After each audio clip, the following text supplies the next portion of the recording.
Hello everyone.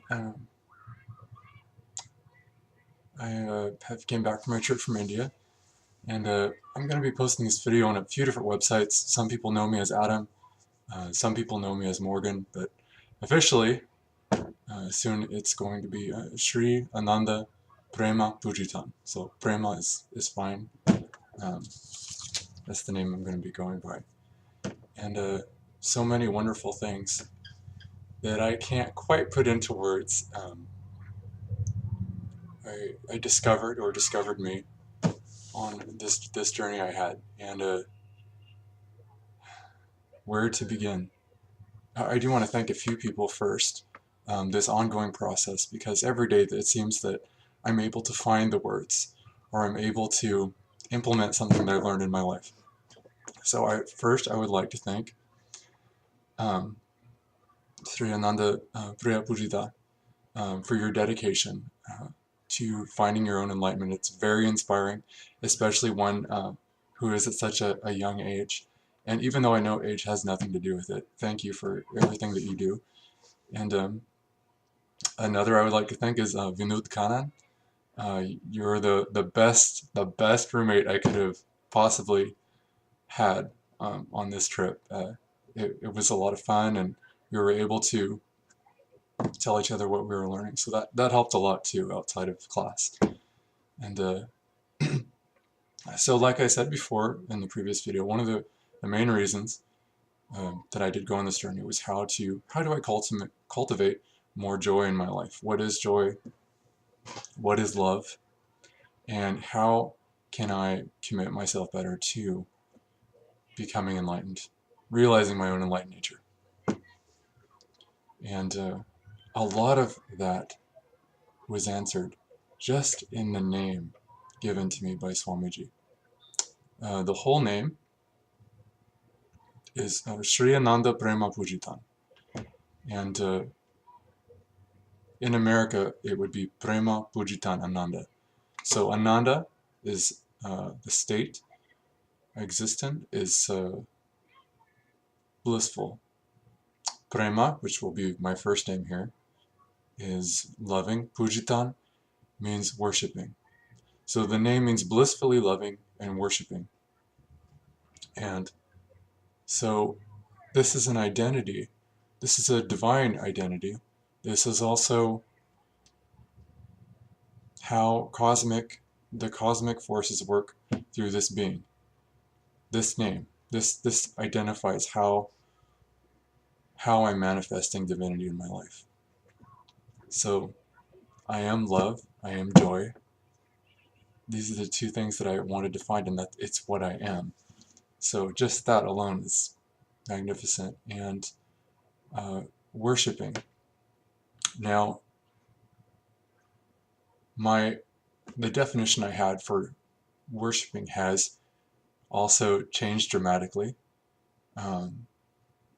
Being in the presence of Swami, to me, what it means.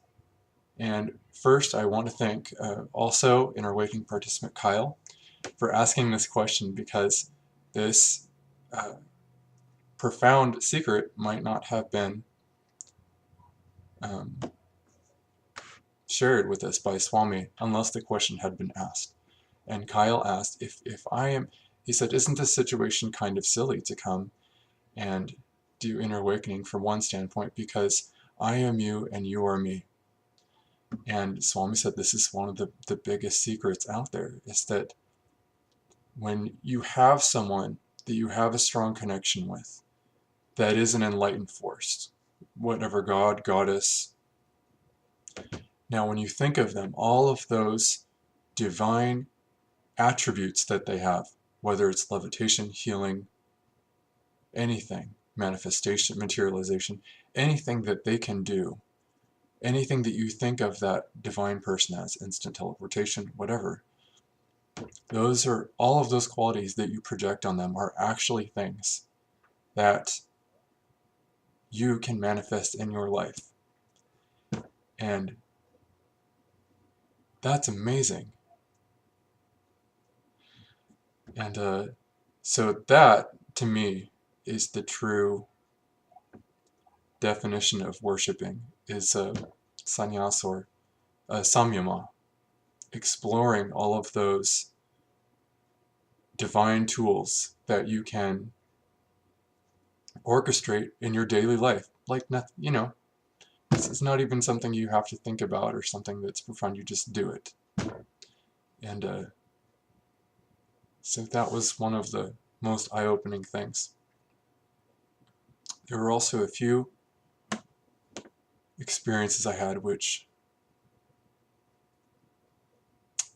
I have to tell you that during a few ceremonies, a few energy darshans, I saw some people levitating. And this form of levitating I saw, because there's also, you know, the kind of levitating where you just lift off the ground and hover and come back down. This was more of a jumping. And I saw some individuals jumping at least 2 feet off the ground from a sitting posture with their legs crossed.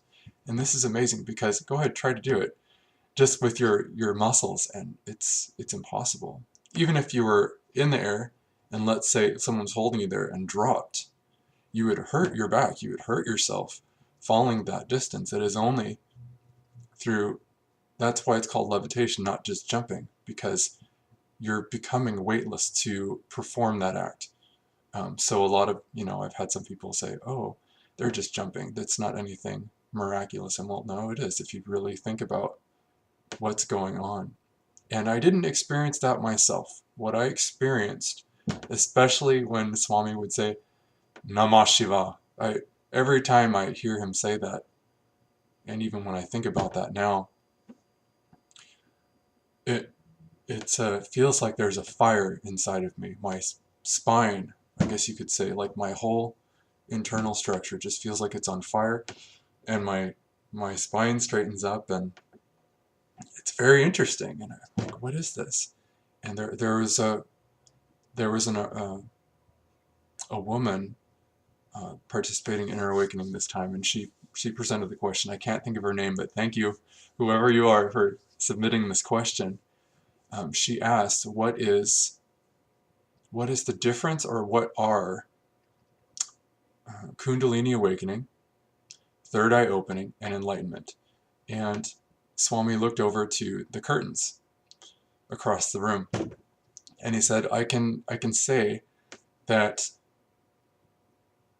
with Kundalini awakening, there's a lot of body shaking and jumping and all of that, but it's like opening the curtains. And third eye opening is like seeing what is on the other side of the veil. And third eye opening is the very intense, such an intense feeling inside, it feels like you can't bear it. And then enlightenment is merging with what's on the other side of that window. So I can't say I have experienced all three of those fully yet. I do feel I've had some experiences, however, though. There is a series of cleansing processes, which are called Panchakriya. I won't go into that now, and you can email me later if you want me to explain those. But it's an inner cleansing of the body, and I have to say that after I did those for about a week or so, and just sitting, waiting for the morning satsang to start, and just sitting there with this vast feeling of, I don't even know how to explain the feeling, very calm, very peaceful. I don't even feel the need to breathe really that much, just sitting in this wonderful calm state. And so I do suggest those greatly, so we can talk about that later if you like. And one other thing I would like to talk about, there were various ceremonies throughout Inner Awakening, and there's one type of ceremony called Homa, which is a fire ceremony. First one was very powerful. You bring up all of your unpleasant past experiences. You write them down in a journal, share them with other individuals until that emotional attachment isn't there anymore. Then we have a Homa ceremony, fire ceremony. And you take everything in that notebook and you burn it, and it's just, that's wonderful to one of the best transformational feelings, I think, is to really, you feel like you're really taking the responsibility for your life and the responsibility for making really what you can make it to be, what you want it to be, and all of that. And it was July 21st. It was the second to last day of Inner Awakening, and we had a Rudra Homa. And you could, be a participant of it, or you could just witness. And so I was standing off to the side. Everyone else was kind of sitting, and it was a fairly long ceremony, a couple hours, I think. And throughout, now not only during this ceremony, but throughout, every time that Swami would come out, everyone would stand, and many times, your hands would come in prayer form like this. But my hands always wanted to go like this. And I also experienced this during the Rudra Homa. And my body, all of a sudden, I just became frozen to the spot. I closed my eyes, and this vastness came over to me.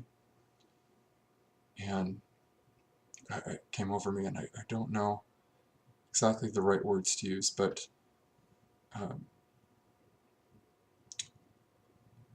the visualization that came at that time, the earth appeared before me, the planet. I was floating out in space. And all of the teachers that I've had in this lifetime that have taught me how to be more loving, how to remove obstacles from your past, they all joined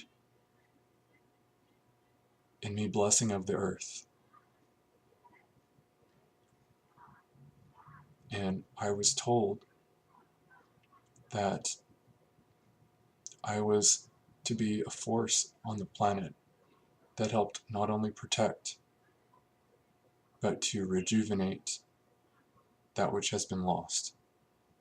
And I could go into quite a bit more detail, but that's the gist of what I got from that experience, and it was so profound.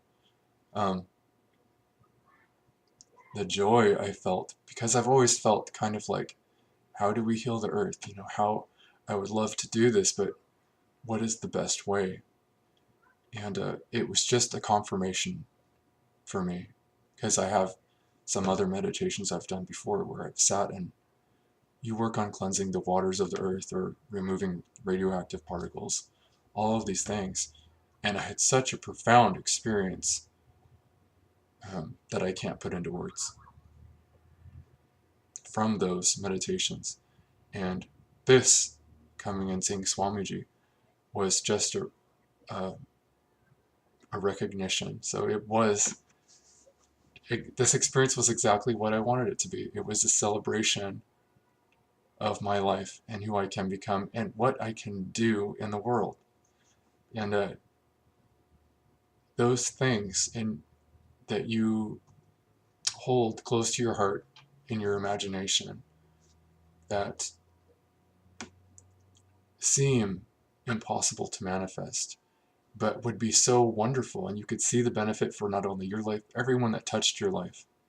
All of those things, if you can imagine them, they are real, even if they are miraculous things, things that defy all of the laws and the rules and stuff that we give ourselves.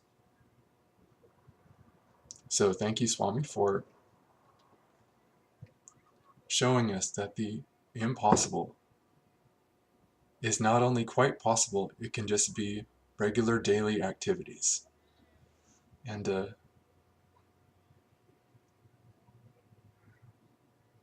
there's so much that I want everyone to experience that I have seen glimpses of.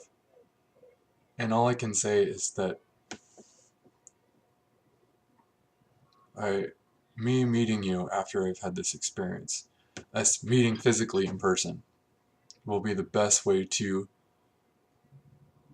communicate all the miraculous energies that not only are surfacing in me, but I think we're coming on a great time for the earth too. And she wants to celebrate with us just as much as we can. Every time we have a small minor victory, do not forget to celebrate with the earth. And you can take that however you want, any way that you can celebrate with the earth, with nature. Go and do that. Do it often. Do it even when nothing necessarily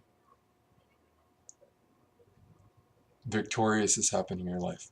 Just with that energy that you are victorious, that you are